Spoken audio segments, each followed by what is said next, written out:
اس کائنات میں موجود آدھے حسن کے مالک یوسف علیہ السلام کی روح کب اور کیسے قبض کی گئی؟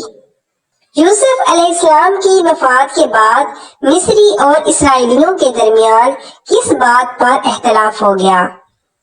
آپ علیہ السلام کی قبر مبارک کو دنیا کے سب سے بڑے دریا کے نیچے کیوں دفن کیا گیا؟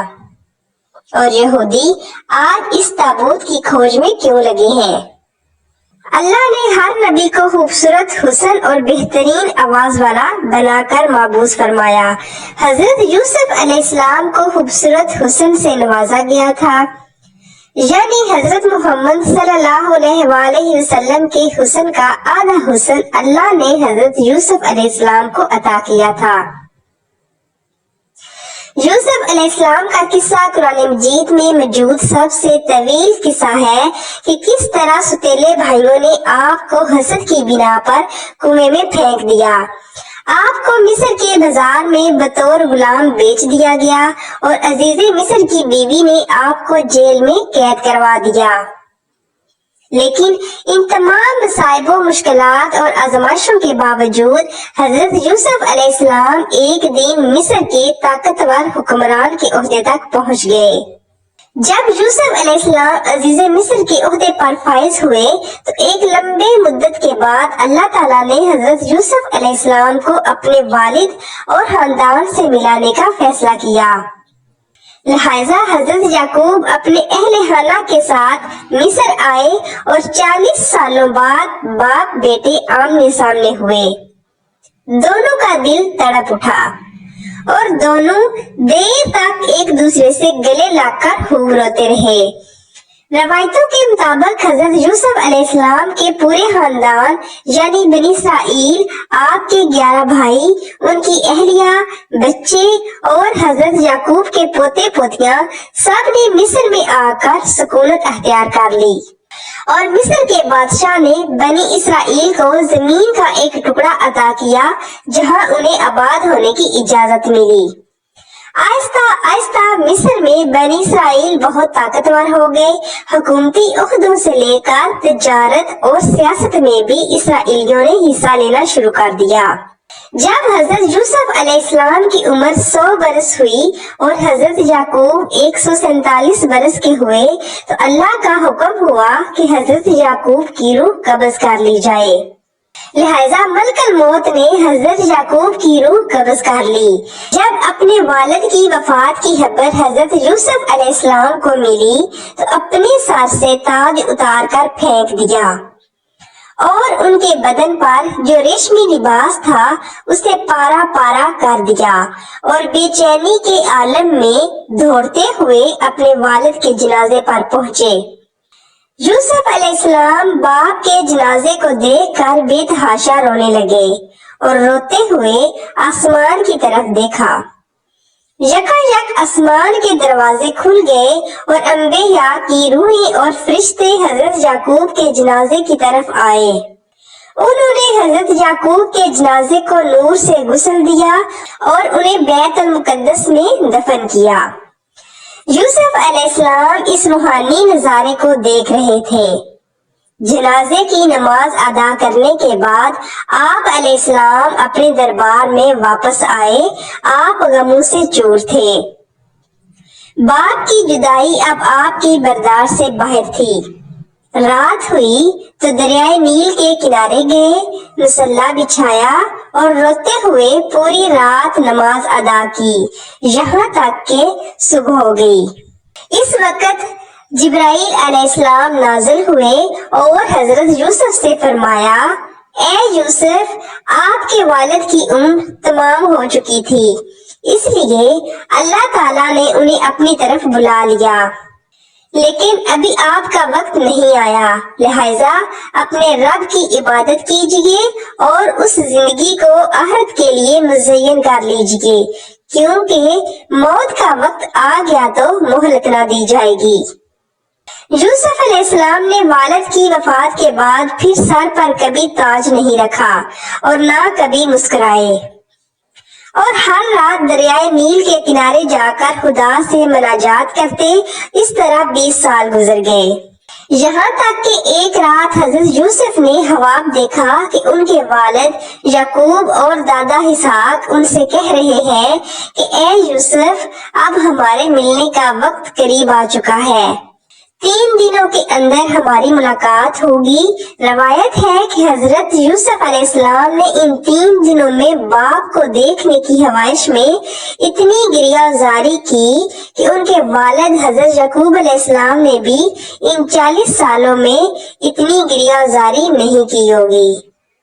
بس تیسرے دن ملک الموت آئے اور یوسف علیہ السلام سے فرمایا، اے یوسف، آپ کی مدت ختم ہو چکی ہے اور آپ کے آباء و اجداد آپ کے منتظر ہیں۔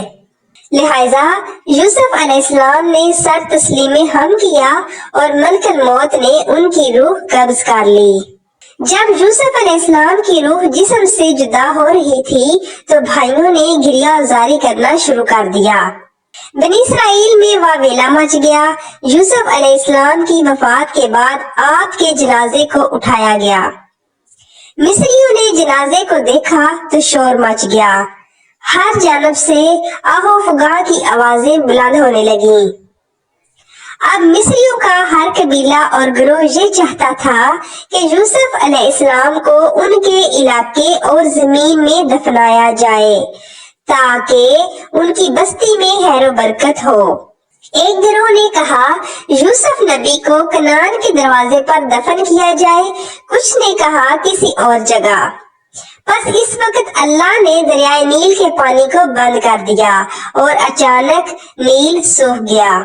لہٰذا اللہ کی اس قدرت سے اہل مصر سمجھ گئے کہ یوسف علیہ السلام کے جسم مبارک کو دریائے نیل میں دفن کرنا چاہیے تاکہ دریا کا پانی آپ کی قبر مبارک کو چھو کر گزرے اور تمام مصر والے اس پانی سے برکت حاصل کر سکیں۔ چنانچہ یوسف علیہ السلام کے جسم مبارک کو سنگ مرمر کے صندوق میں بند کر کے دریائے نیل میں دفن کیا گیا۔ روایتوں کے مطابق جب ایک عرصے بعد بنی اسرائیل فرعون مصر کے غلام بن گئے تو موسیٰ علیہ السلام کی رہنمائی میں انہوں نے مصر سے ہجرت کی، لیکن ہجرت کے دوران موسیٰ علیہ السلام راستہ بھول گئے اور بنی اسرائیل نیل کے قریب بھٹکنے لگے۔ بنی اسرائیل نے بہت کوشش کی لیکن انہیں صحیح راستہ نہ ملا۔ اس پر بنی اسرائیل کے بزرگوں نے کہا، یوسف علیہ السلام نے اپنی وفات سے پہلے یہ وصیت کی تھی کہ اگر تم لوگ کبھی مصر سے نکلو تو میری تابوت کو بھی اپنے ساتھ لے جانا، لہٰذا جب تک آپ یوسف علیہ السلام کی لاش مبارک کو اپنے ساتھ نہ لے جائیں گے راستہ نہیں ملنے والا۔ اس پر موسیٰ علیہ السلام نے پوچھا کہ کیا تمہیں پتا ہے کہ یوسف علیہ السلام کی قبر کہاں ہے؟ اس وقت ایک بوڑھی عورت کے سوا بنی اسرائیل میں کسی کو نہ پتا تھا کہ وہ تابوت کہاں موجود ہے۔ لہٰذا وہ بڑھیا حضرت موسیٰ علیہ السلام کو ایک جھیل کے پاس لے گئی جس کے پانی کا رنگ عجیب و غریب تھا۔ بڑھیا نے کہا کہ اس کا پانی نکال دو۔ جب ایسا کیا گیا تو زمین نظر آنے لگی۔ لوگوں نے وہاں کھدائی شروع کی جس کے بعد ایک قبر ظاہر ہوئی جس میں وہ تابوت موجود تھا۔ موسیٰ علیہ السلام نے اس تابوت کو نکالا اور آگے کا راستہ طے کیا تو آپ کو راستہ مل گیا اور آپ اس تابوت کی برکت سے ارض مقدس پہنچ گئے۔ موسیٰ علیہ السلام نے فلسطین پہنچ کر اس تابوت کو کسی خفیہ مقام پر دفن کر دیا۔ اس واقعے کا ذکر عہد نامہ قدیم میں کتاب یسوع میں موجود ہے۔ اسی طرح یہودیوں کی ایک مقدس کتاب جنسی سربا میں بھی اس قصے کا ذکر آیا ہے۔ موسیٰ علیہ السلام نے اس تابوت کو لوگوں سے چھپا کر کسی نامعلوم جگہ پر کیوں دفن کیا، اس کا علم صرف اللہ کو ہی ہے اور اس کے پیچھے کیا حکمت پوشیدہ ہے یہ کوئی نہیں جانتا۔ فلسطین کے مغربی کنارے پر ایک شہر آباد ہے جس کا نام نابلس ہے۔ نابلس میں واقع ایبل پہاڑی کے قریب ایک مقام ایسا ہے جس پر 50 سالوں سے اسرائیلی یہودیوں اور فلسطینی مسلمانوں کے درمیان ایک جنگ چھڑی ہے۔ یہودیوں کے مطابق نابلس کے اس مقام کو، جسے وہ مقام یوسف کہتے ہیں، ایک مقدس جگہ ہے جہاں یوسف علیہ السلام کا مزار ہے۔